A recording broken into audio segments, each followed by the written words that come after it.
İşte başlıyoruz.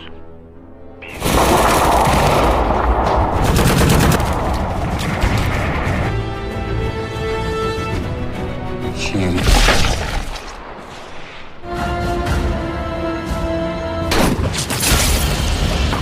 Halo guys, gimana kabarnya? Semoga teman-teman semua sehat selalu dan dimudahkan rezekinya. Kali ini saya akan menceritakan sebuah film keren yang berjudul Dektu.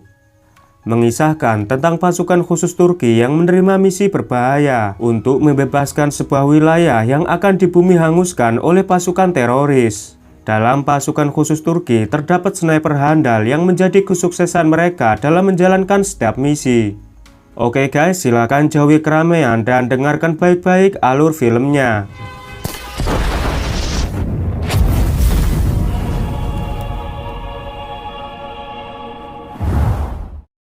Film berawal dengan sekelompok teroris ISIS yang akan mengeksekusi seorang jurnalis wanita yang bernama Saida. Dia diculik oleh ISIS karena meliput sebuah berita tentang kekejaman mereka terhadap warga sipil. Saida akan dieksekusi di depan kamera agar seluruh dunia menyaksikannya dan tak ada yang berani melawan mereka.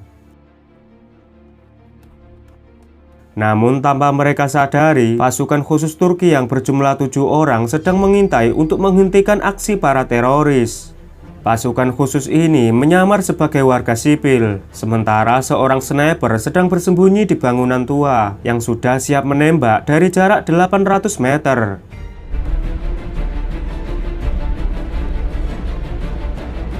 Setelah mendapat momen, mereka pun memulai serangan.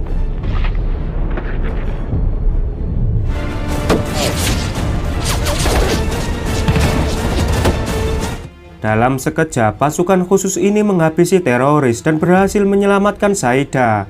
Kemudian kita berkenalan dengan 7 anggota pasukan khusus Turki yang dipimpin oleh Letkol Faisal Musa, serta ke-6 anggotanya yang bernama Mustafa, Esref, August, Baybar, Bakir, dan seorang sniper andalan mereka bernama Sersan Arif. Setelah operasi ini berhasil, mereka segera menuju ke lokasi titik pendaratan helikopter. Namun lokasi itu cukup jauh, yaitu berjarak 24 km.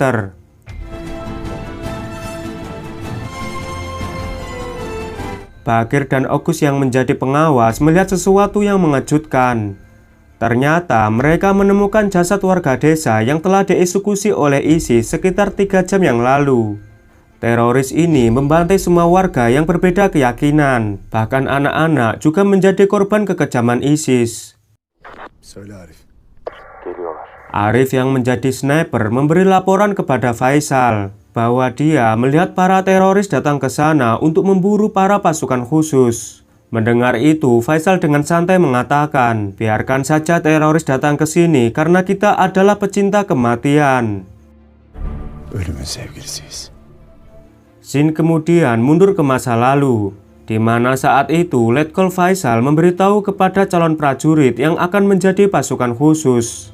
Ia mengatakan jika dari ratusan prajurit yang mengikuti latihan, hanya 20 prajurit yang akan terpilih menjadi pasukan khusus Turki. Pasukan khusus akan menjalani misi-misi berat dan sangat berbahaya, karena tujuan utama pasukan ini hanya untuk mengabdi kepada negara dan memberi perlindungan dari segala ancaman. Pengorbanan kita akan dilupakan dan nama kita tak akan dikenang sebagai pahlawan. Saat kita menghembuskan nafas terakhir, satu-satunya yang kita dengar hanyalah keheningan, dan satu-satunya yang kita lihat adalah darah kita sendiri. Kita adalah pasukan khusus yang terlahir bersama dan akan mati bersama. Başarılar arkadaşlar. Adegan kembali ke masa kini, di mana teroris ISIS mendekat ke arah mereka. Letkol Faisal dan pasukannya yang bersembunyi segera memerintahkan pasukan artileri untuk menghabisi musuh dengan tembakan jarak jauh.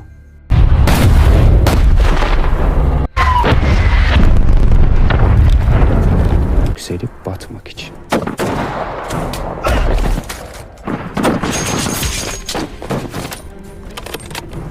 Setelah mereka berhasil menghabisi para teroris, kemudian Faisal mendapat laporan dari markas pusat jika daerah Kurdi sudah dikepung oleh ISIS. Maka dari itu, Faisal dan pasukannya diperintahkan agar segera pergi dari sana. Saidah yang mendengar itu kemudian memberitahu Faisal jika dia mengetahui sebuah tempat yang aman untuk berlindung.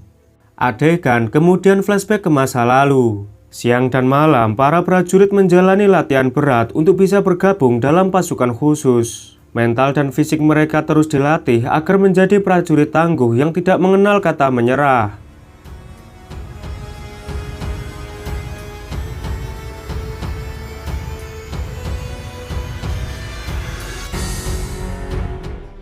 Singkat cerita, akhirnya mereka sampai di tempat tujuan yang merupakan sebuah makam Raja Arkadia.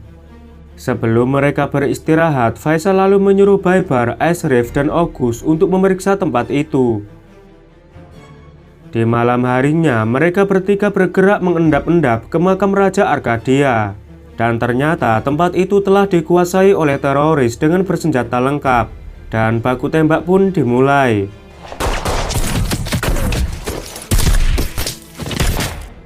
Dengan mudah, mereka bertiga berhasil mengamankan area itu, sehingga pasukan Turki bisa bermalam di sana untuk beristirahat. Singkat cerita, pagi hari pun tiba, mereka bersiap-siap melanjutkan perjalanan. Arif yang menyisir wilayah itu kemudian melaporkan kepada Faisal jika dirinya melihat para teroris sedang menyandra warga sipil yang merupakan seorang pria dan wanita serta seorang bocah. Bekir yang melihat itu mengatakan pasukan Turki tak boleh mengabaikan ini. Mereka pun memutuskan untuk menyelamatkan warga sipil. Faisal dan pasukannya bergerak mendekati teroris untuk memberikan serangan kejutan. Sementara Arif akan melindungi mereka dengan snipernya. Di bawah komando Faisal, mereka pun beraksi.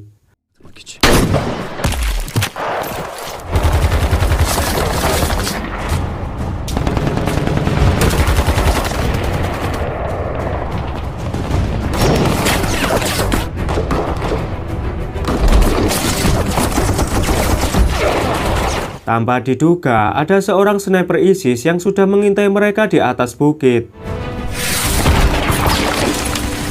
Arif yang mengetahui itu segera melepaskan tembakan jitunya.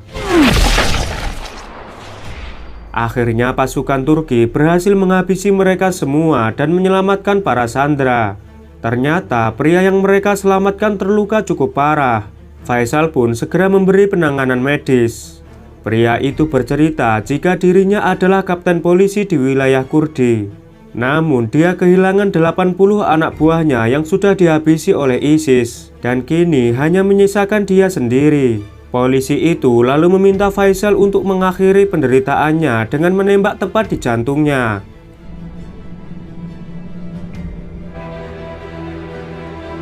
Setelah itu, mereka melanjutkan perjalanan dengan membawa dua warga sipil yang bernama Enegul dan Nabat. Saat mereka beristirahat, Arif lalu melaporkan jika tak jauh dari sana ada sebuah pemukiman. Desa itu adalah tempat tinggal Enegul dan Nabat yang bernama Desa Karda. Arif yang memantau desa itu memberitahu Faisal kalau sepertinya desa itu aman dari para teroris ISIS. Dan tak jauh dari desa Karda ada zona pendaratan helikopter yang akan menjemput mereka besok pagi.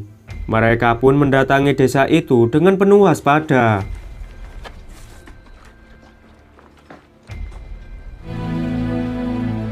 Setelah memastikan desa itu aman, Enegul akhirnya kembali dipelukan ibunya.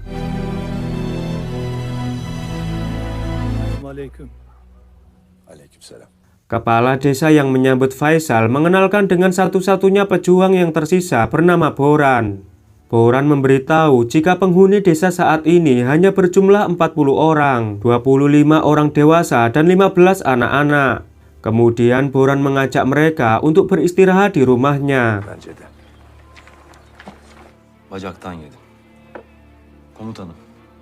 Tak lama kemudian, pusat komando menghubungi Faisal. Mereka diberitahu kalau pasukan teroris telah menghancurkan tentara Irak dan Kurdi. Batalion utama ISIS akan menuju desa Karda yang akan tiba besok siang. Mereka diperintahkan untuk pergi meninggalkan desa ini menuju ke lokasi penjemputan ketika fajar. Boran yang mendengar itu hanya bisa pasrah dengan nasib desanya. Saida berusaha mencegah pasukan Faisal pergi dari sana dan menyarankan Faisal untuk melindungi desa ini. Karena jika dibiarkan, para teroris ISIS akan membunuh semua penduduk desa. Namun Faisal menolak karena misi utama mereka hanya untuk menyelamatkan Saida dan misi mereka bukan untuk melindungi warga desa. Bagi Faisal, keberhasilan misinya adalah yang paling utama, keselamatan anggotanya adalah tanggung jawabnya. Namun Saida mengatakan jika tugas tentara seharusnya melindungi warga yang lemah. Apakah Faisal dan pasukannya akan membiarkan warga desa yang tak berdosa dibantai oleh para teroris? Ben korkak olmak istiyorum. Gerçek cesaret bu kızı. Mendengar semua ucapan Saida, Faisal hanya bisa istighfar. Faisal yang galau bertanya kepada August apa yang seharusnya kita lakukan. Tanpa diduga, August menjawab, jika menuruti perintah atasan seharusnya kita pergi dari sini. Namun jika kita masih memiliki hati nurani, kita pasti tak akan tega membiarkan penduduk desa dibantai dengan keji oleh para teroris. Keesokan paginya, sebuah helikopter dari markas diberangkatkan untuk menjemput Saida dan pasukan Turki.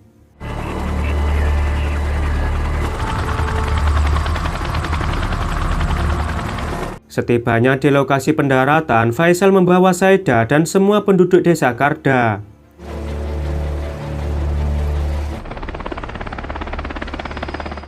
Para anak-anak diutamakan untuk dievakuasi lebih dulu. Rupanya Faisal dan pasukannya memutuskan untuk tinggal dan melindungi penduduk desa yang tersisa. Saida yang bingung awalnya tidak mau dievakuasi. Namun Faisal mengatakan jika misi utamanya adalah menyelamatkan Saida. Dia berpesan kepada Saida agar berjanji merahasiakan misi penyelamatan ini pada siapapun. Söz. Faisal lalu memberi sepucuk surat dan memintanya untuk membaca surat itu setelah tiba di pangkalan.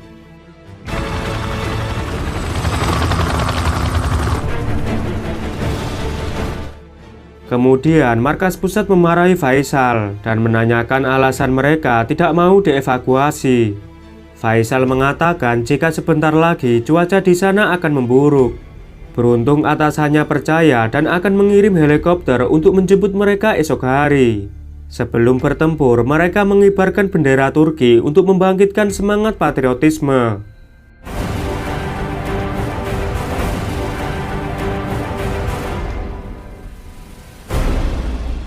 Bu bir Amerikan filmi değil. Kemudian mereka berkumpul mengatur strategi untuk melawan gempuran musuh. Mereka pun memasang beberapa bom yang akan dilewati pasukan ISIS. Faisal membagi pasukannya menjadi beberapa tim. Arif yang sebagai sniper diminta untuk mengintai di tower masjid.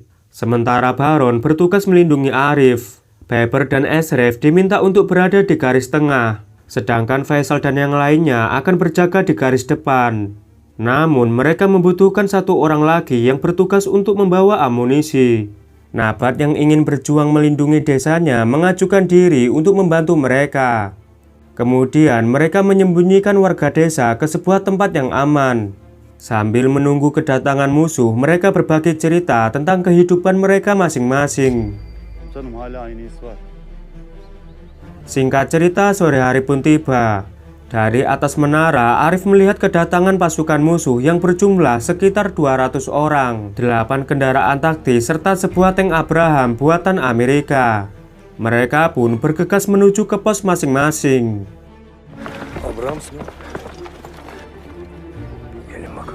Saat pasukan ISIS berada tepat di lokasi bom yang telah mereka pasang sebelumnya, dan tiba-tiba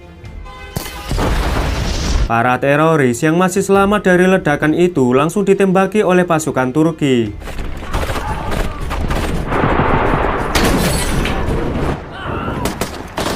Mereka pun berjuang mati-matian menghabisi para teroris ISIS yang seperti tak ada habisnya.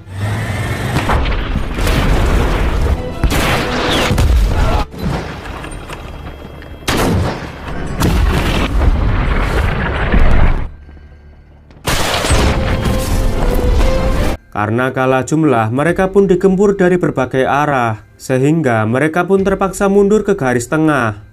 Mustafa yang berusaha meladeni serangan musuh di garis paling depan, namun naasnya dia tertembak dan tertangkap oleh musuh. Sebelum dieksekusi oleh musuh, Mustafa berpesan kepada Arif agar merawat putranya seperti anak kandungnya sendiri. Arif yang mendengar itu menuruti permintaan Mustafa. Mustafa yang masih ingin berjuang sampai titik darah penghabisan, kemudian meledakkan dirinya bersama para teroris.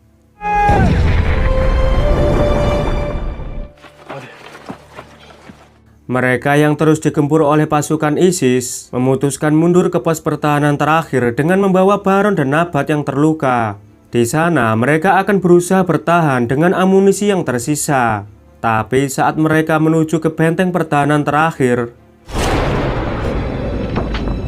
Ashraf malah tertembak oleh sniper musuh. Dalam kondisi sekarat, Ashraf lalu menyuruh Arif untuk membalas tembakan musuh dengan menggunakan tubuhnya sebagai perisai.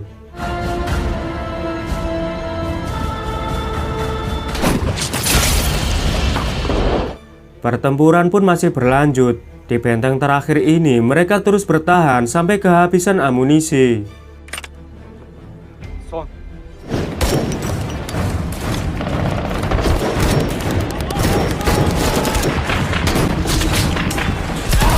Namun, seorang anggota ISIS berlari ke arah pos terakhir dengan membawa bom di tubuhnya. Faisal yang melihatnya berusaha mencegahnya. Tapi naasnya, Faisal malah tertembak oleh anggota ISIS yang lain.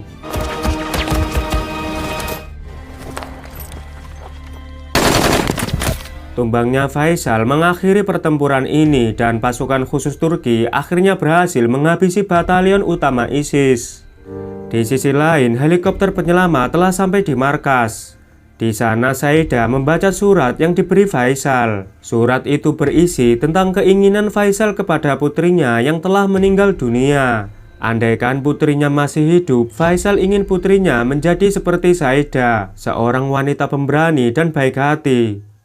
Di detik-detik kematiannya, Faisal memberi nasihat kepada mereka semua agar terus memegang sumpah setia kepada tanah air serta mengutamakan melindungi warga sipil. Dan akhirnya Faisal pun meninggal dunia. Film ini diakhiri dengan beberapa helikopter yang datang menjemput mereka. Film ini didedikasikan kepada semua angkatan bersenjata pasukan Turki yang berjuang tanpa pamrih dan para prajurit yang gugur dalam pertempuran melawan ISIS. Oke guys, terima kasih sudah menonton film ini sampai selesai. Jangan lupa klik tombol like, subscribe, dan aktifkan loncengnya. Kalau sudah, saya ucapkan terima kasih. Sampai jumpa di video selanjutnya.